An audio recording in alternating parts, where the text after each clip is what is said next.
All right. G'day and welcome to Critical AFL on YouTube. I'm Damo, and today I'll be bringing you today's West Coast Eagles draft wrap up. Even though I'm still excited for the supplemental selection period that's still yet to start, which is on Monday, where we should finally bring in Dev Robinson, Harry Schoenberg, and Finn McRae, I believe, and also possibly Wes Wally.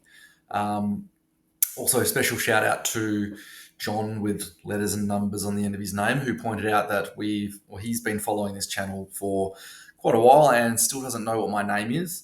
I think it must have been sometime around January when I realised I'd have to put my face in front of the screen to do all of the reviews that I do, just because the editing of player clips and stuff like that just takes countless hours. So I realised that at that point I needed to introduce myself, and then I happily forgot that anyone who subscribed afterwards wouldn't know my name. So, hello, it's Damien Damo, and I've accepted that I'm going to need to add my name at the start of every video moving forwards.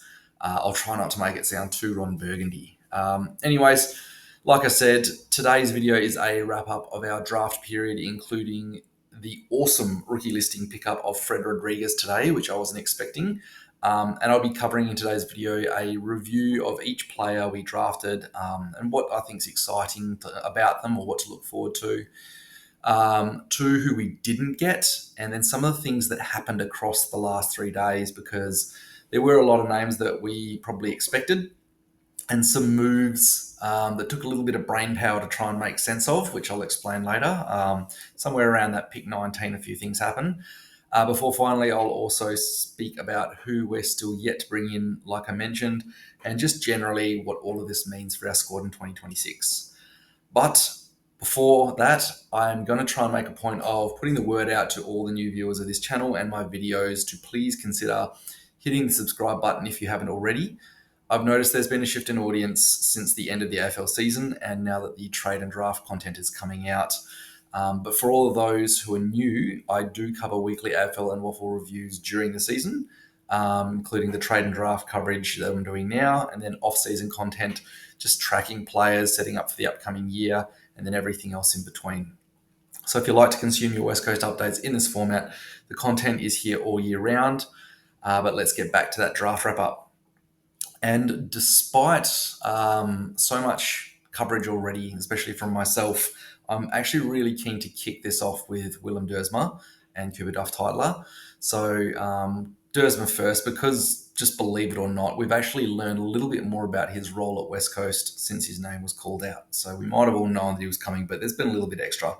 Just the main piece being that he clearly interviewed that he's really keen for his primary role to be in the midfield at West Coast. And then also shortly after that, we actually had the same feedback from Matt Clark, the list manager, who said that we have drafted Dersma with the eyes to him playing in our midfield. What does this mean? It means that despite the fact that the term utility, which I kind of got a bit jack of hearing, has been attached to him non-stop through the year, we should be picturing what it's going to look like having Willem Dersma in the centre of the ground, alongside Harley Reid, Elijah Hewitt, Elliot Yeo, Tim Kelly, and then a whole bunch of other guys competing for a spot in there. At the same time, I'm not sort of sitting here suddenly celebrating the fact that we can drop the utility label, because drafting a guy as versatile as Dersma should actually be a massive buffer against what I'm going to call injury field displacement. Yes, that term now belongs to me because I haven't heard it before, but it's the best I could think of describing it. Essentially, when you lose a player and you can't replace the spot on the ground that they have vacated by moving the magnets, that would be injury field displacement. So, for instance, if we lose any forward, defender, or midfielder, a guy like Dersma can move to the position that's been vacated, and we shift the magnets around, and we don't have field displacement from that injury. Even if we lost a ruck, you'd probably expect, in the coming years for a guy like Archer Reid to move from key forward, pinch hitting in the ruck, to into the centre of the ground as a ruckman, and then Dersma just moves up forward, and we still keep that structure despite having an injury. So, injury field displacement. I'm sure you guys are going to have some other name that you can think of in the comments. Also, back to his role, I'm getting more and more carried away with the fact that I think he could end up looking like Bontempelli in there. So, that really excites me. Like I said, I'll go back to that point initially. the fact that we know that that's where we're hoping to push him and to try and drive his development means I'm picturing what he's going to look like in our midfield. Pick number 2, Cooper Duff-Tyler. Again, I've already spoken so much about Duff-Tyler coming into the draft that I'm going to focus more on his role at West Coast rather than just all that generic background info that I've probably given twice over now. As we know, he's a ruck who plays an unreal ground level game. The comparison to Luke Jackson is real. It's very accurate, except he can speak. Have you ever heard Luke Jackson interview? And the way the game is going, I think Cooper Duff-Tyler is going to fit into a ruck role at West Coast quicker than rucks usually do because they take more years, more time. And the reason I say that is because with the rule changes, there is immediately going to be less ruck wrestling, both at the centre bounces where they're no longer allowed to come into contact, they're supposed to leap, and then less throw-ins because the centre of the ground is going to be considered deliberate rather than a throw-in, which just means we can make use of his fitness and athleticism earlier rather than having the need for him to fill out and get really strong for all that wrestling before he can play and do his role in the AFL. Yes, there's still ruck craft that he's going to have to add to, but I do think he's going to get in there a little bit quicker than most people expect. For anyone who doesn't know, his 2 kilometre time trial was elite, and he looks like a giant midfielder with the ball in his hand. So have a look at his highlights as well. It's really impressive. And then once he's settled in the side, I think he's going to really help us run over teams with that extra possession count. Like, it won't look the same as Dean Cox, but it'll have a similar impact when Dean Cox used to play for us. And, the 25 to 30 possessions he got just helped us run over sides because we were getting it out of an extra player in a ruckman.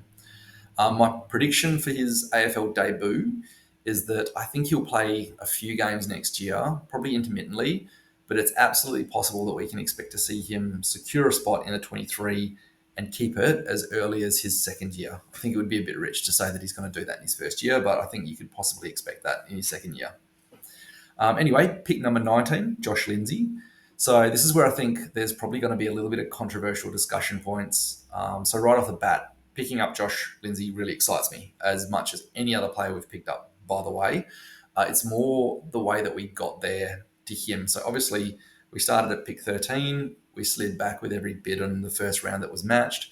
And then just as Hawthorn's pick, which is the one before us, came, we traded up to pick 17. So essentially gave away future draft capital to move up one spot. We then bidded on Jai Murray, Gold Coast matched it. We then bidded on Bo Adensol, Gold Coast matched it. And then we finally ended up selecting Lindsay with pick 19. So the question there is, did we waste the trade capital that we used to move up if it didn't get us Murray or Adensol? It's hard to say. Certainly there was a rumour that Gold Coast weren't going to match a bid on both of those guys. So essentially they'd have to concede that they're not going to get all of them. But turns out they did. So the only other way to justify the move on our end is if our list management team figured that with pick 17, Hawthorn may just do the exact same thing as us, which is bid on both Gold Coast players and then take Lindsay, meaning that by moving up that one spot, it was the only way to guarantee we got our hands on one of those guys. My guess is as good as yours, but the only thing I will say is that I'm stoked we got Lindsay. And then looking at the picks and who went after him, the only guy I'd be just as excited to get after his pick came was Harley Barker, but Harley Barker's currently recovering from an ACL. So, yeah, I feel like we did really well picking up Lindsay before the guys that came after him. Lindsay, by the way, is one of the best disposals by foot that I think I've seen in a draftee. I think James Sicily wasn't far off in his draft year, and then Daniel Rich was a real super boot. But if you look at Lindsay's highlights reel, and I'm sure a lot of you guys have, his ability to hit a target on a moment's notice in most directions is insane. So just given how much emphasis the modern game places on exiting defensive 50 versus trapping that ball in your forward half, his ability to do that could be match winning. He could be a really important player for us based on that.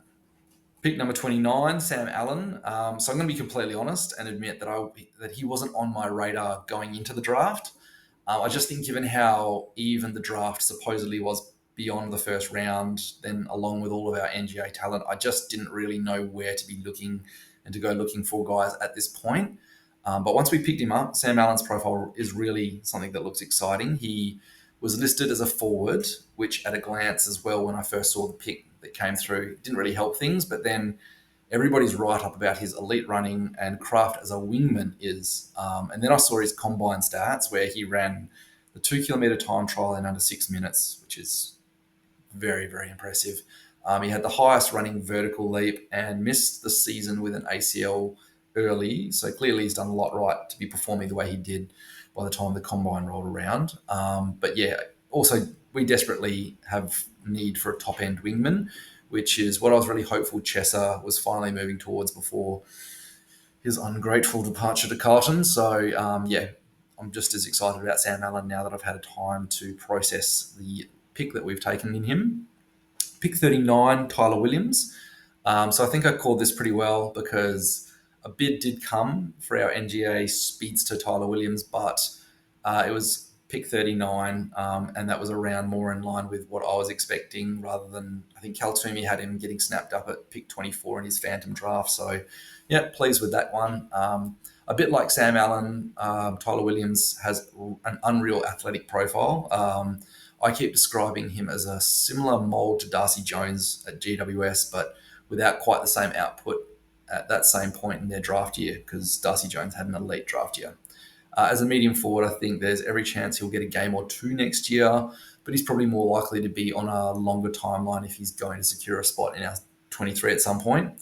In the meantime, my big prediction for Tyler Williams is that he's going to be a bit of a highlights reel in the waffle. So I think we're going to see a lot of footage of him, even if he's not in the AFL side. He's also probably the ideal player to step into the discussion about our club tied talent since he was the only guy that we picked up so far from that pool. As I'm sure everyone knows because I've discussed it previously, we definitely won't get Kobe Evans or Charlie Banfield, who were both picked up on night 2 by Brisbane and St Kilda, respectively.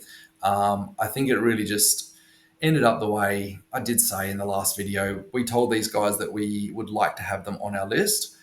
But what ended up happening was that once we picked up Sam Allen with pick 29, we really cashed in on the fact that none of our club tied talent had received a bid at that point, and then picked up a guy that we saw as preferable to us, which left us with less points to match bids on all of them, except for Tyler Williams, who obviously we were very committed to grabbing when that bid came. In a nutshell, it just means that West Coast's recruitment team got the guys they wanted the most, which is a good thing. Doesn't mean I wasn't excited about the guys we missed out on, but it is the correct way to look at it. Anyway, that just leaves the guy who I thought was the most unexpected welcome surprise, which was Fred Rodriguez today in the rookie draft. And again, to be perfectly honest, I didn't even realise that he wasn't taken in the draft until we took him today. So it really came out of nowhere for me, and I think it's an absolute steal. He captained WA in the national championships, is an inside midfield beast with a really high work rate, and he was actually initially expected to go really early in the draft towards the start of the year. I think his athletic traits weren't a standout at the combine, so I feel like he had a bit of the Dyson Sharp treatment in how his performance was maybe undermined a little bit by those stats on paper that I think recruiters are really obsessed with. But I think he's absolutely a chance to be a long-term player for us. It could go either way. I can't say if he'll debut next year, but I think that if he does, it will mean that he's a good chance to be an important player for us long-term. Which wraps up all the players we've picked up so far. Like I said, though, there's going to be more to come next week when the SSP starts, where I think we'll be adding Dev Robinson, Harry Schoenberg, Finn McRae, and possibly our NGA player, Wes Wally, just in case you forgot about him. So I'll probably be back again next week just to tie off all of that, and hopefully I'll see you all again when I do. And cheers until then.